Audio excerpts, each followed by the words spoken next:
আসসালামু আলাইকুম। আশা করি সবাই ভালো আছেন।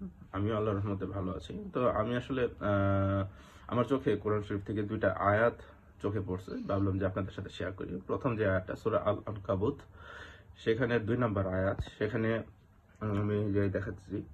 তো এখানে আমি পড়ে শোনাচ্ছি যে আয়াতটা হলো এরকম যে মানুষ কি মনে করে যে আমরা ঈমান এনেছি বললেই তাদের ছেড়ে দেওয়া হবে আর তাদের পরীক্ষা করা হবে না।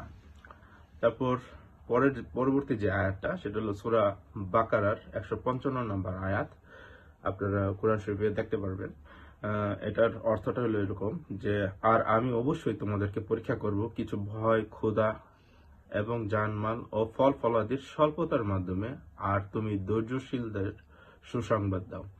তার মানে এই ২টা আয়াত থেকে আমরা যেটা বুঝতে পারি যে আল্লাহ তাআলা, আমরা যদি বলি যে আমরা ঈমান আনছি, তার মানে এই না যে আল্লাহ তাআলা আমাদেরকে পরীক্ষা করবেন। আল্লাহ তাআলা অবশ্যই আমাদেরকে পরীক্ষা করবেন। আল্লাহ তাআলা আমাদেরকে কিভাবে পরীক্ষা করতে পারে? আল্লাহ তাআলা আমাদের বিভিন্ন রকমের ক্ষয়ক্ষতির মাধ্যমে আল্লাহ তাআলা আমাদেরকে পরীক্ষা করতে পারে।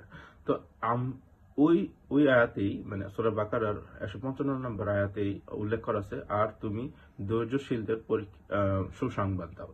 তার মানে আমাদের যখন বিপদ আপদ আসবে তখন আমরা আল্লাহর কাছে দোয়া করব বেশি, আল্লাহর কাছে চাইবো বেশি ওই বিপদ থেকে উদ্ধার করার জন্য, এবং ধৈর্যশীলতার সহিত আমরা আল্লাহর কাছে চাইবো।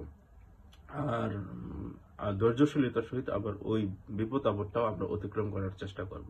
তো আমরা স্বাভাবিকভাবে ধারাবাহিকভাবে আল্লাহর কাছে চাইবো, এবং আমাদের সবসময় চাইবো যে আল্লাহ তাআলা আমাদেরকে হেফাজতে রাখুক, আর আমরা সবসময় আল্লাহর প্রতি ভরসা রাখবো।